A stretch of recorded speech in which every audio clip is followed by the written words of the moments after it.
Muy buenas noches, queridos hermanos en Cristo, de la comunidad de La Roca, de la parroquia de Cristo Redentor. Queridos hermanos, antes de empezar, quiero que nos pongamos en oración para pedirle a Dios que nos dé la sabiduría, el entendimiento y la comprensión para lo que hoy hablemos sea de mucha bendición para todos nosotros. Te lo pedimos en el nombre del Padre, del Hijo y del Espíritu Santo.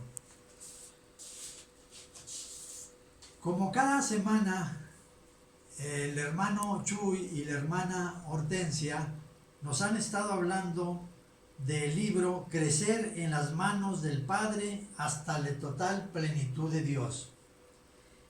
En esta ocasión, el tema se llama La vida reconciliada, para ver la importancia de la reconciliación cristiana para vivir como hijos de Dios y discípulos de Cristo y para ayudar a vivirla.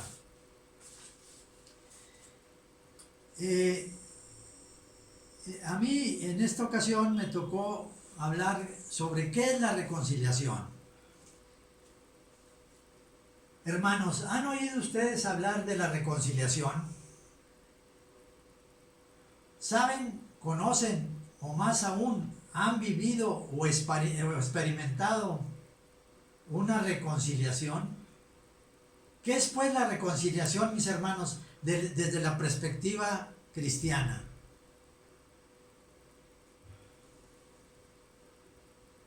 Desde la perspectiva cristiana, dado que por el pecado que entró en el hombre causó una ruptura total, no solo con Dios Padre, sino con el hombre mismo, en su interior y con los demás. La reconciliación, pues, es la recuperación de la paz entre Dios y los hombres y entre los hombres unos con otros. La reconciliación, mis hermanos, es el primer fruto de la redención, tomando como en cuenta que la redención es la muerte y la resurrección de Cristo. Como la redención tiene extensión e intensidad universales. El compromiso de la creación con la reconciliación.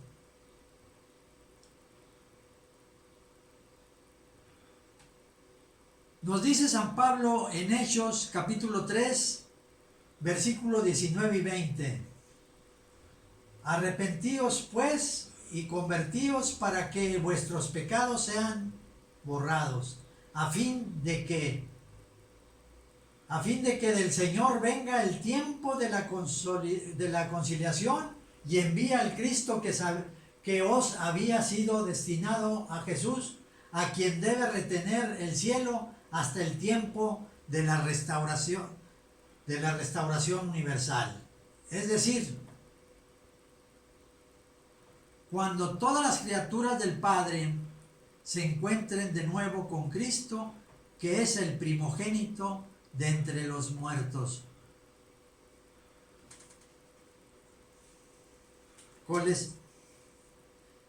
Colosenses 1, capítulo 1, versículo 18.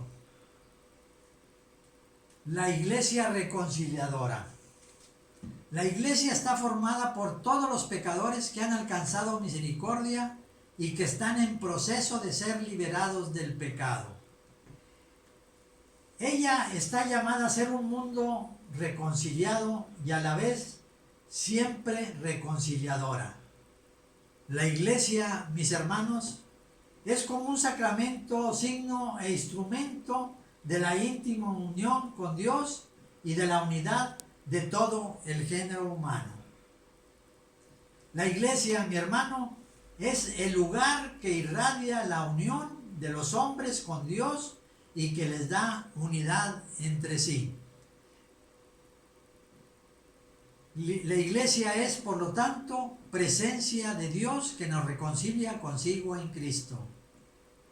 2 de Corintios, en el capítulo 5, versículo 19.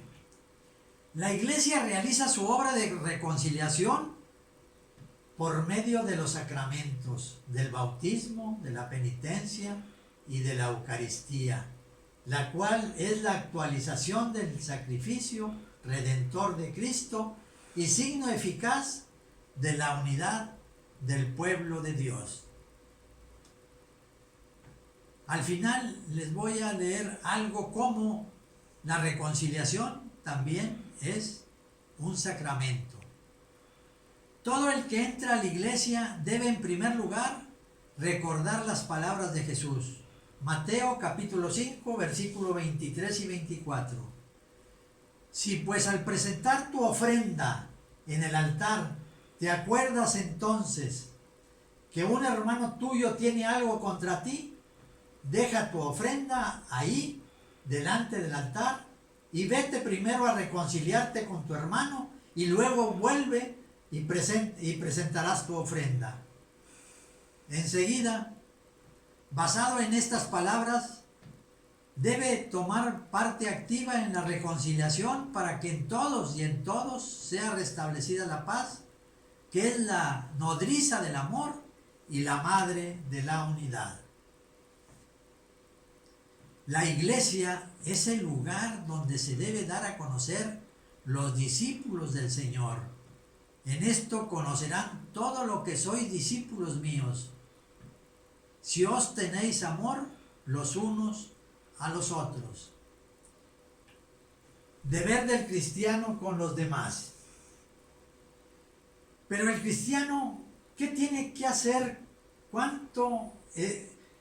Pero el cristiano que tiene que hacer cuanto esté de su parte para deshacer el mal que ha causado, tiene también que ayudar a sus hermanos a alcanzar su propia reconciliación y a restaurar la paz.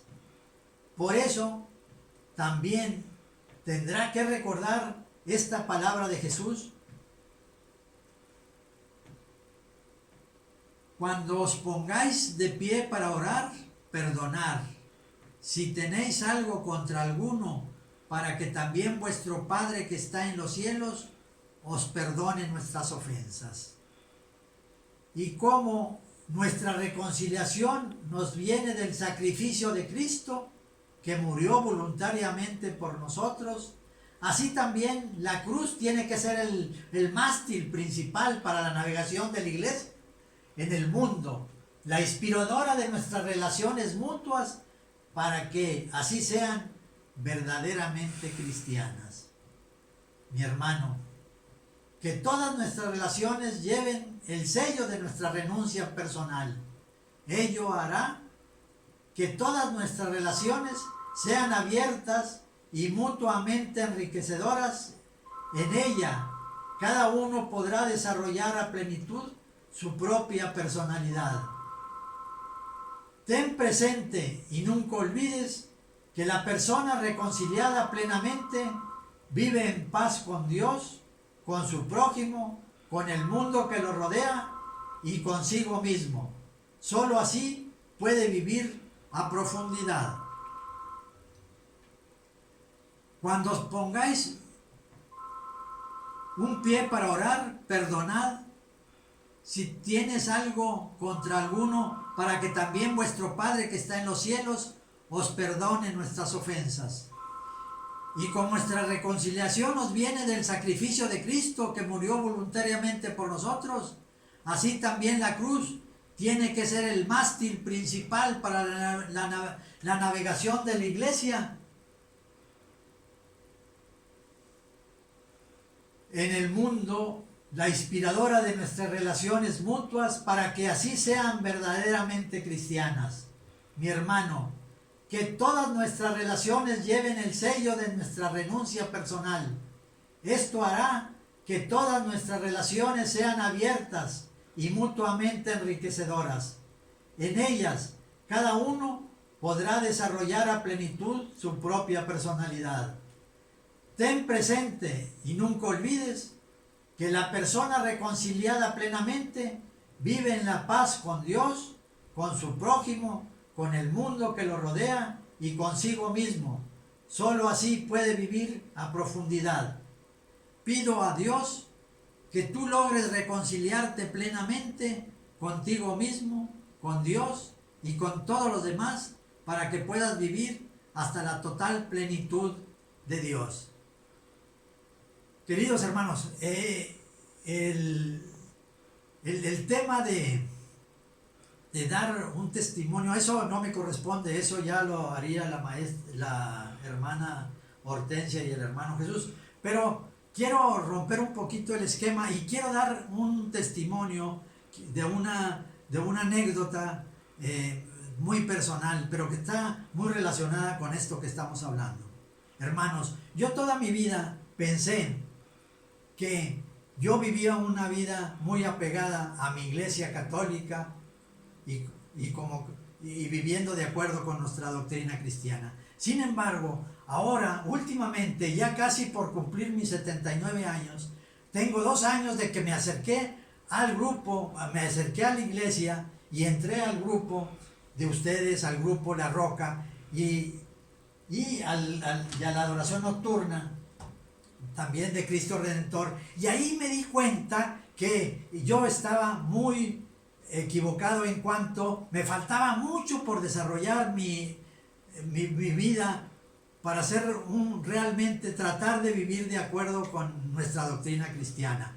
Yo que me había dedicado a escribir libros desde que me jubilé hace más de 25 años, y aquí están una prueba de todos los libros que yo he escrito, y otros 2 que el año que entra ya publicaré, que ya los tengo terminados.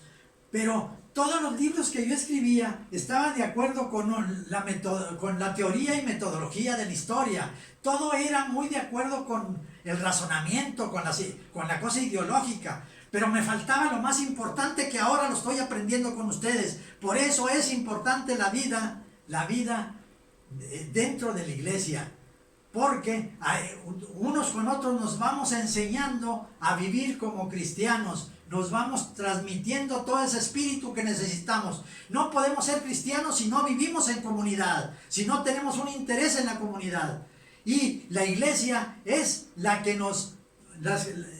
iglesia es lo que nos une a todos los cristianos para tratar de llevar una vida más cristiana. Muchas gracias, hermanos.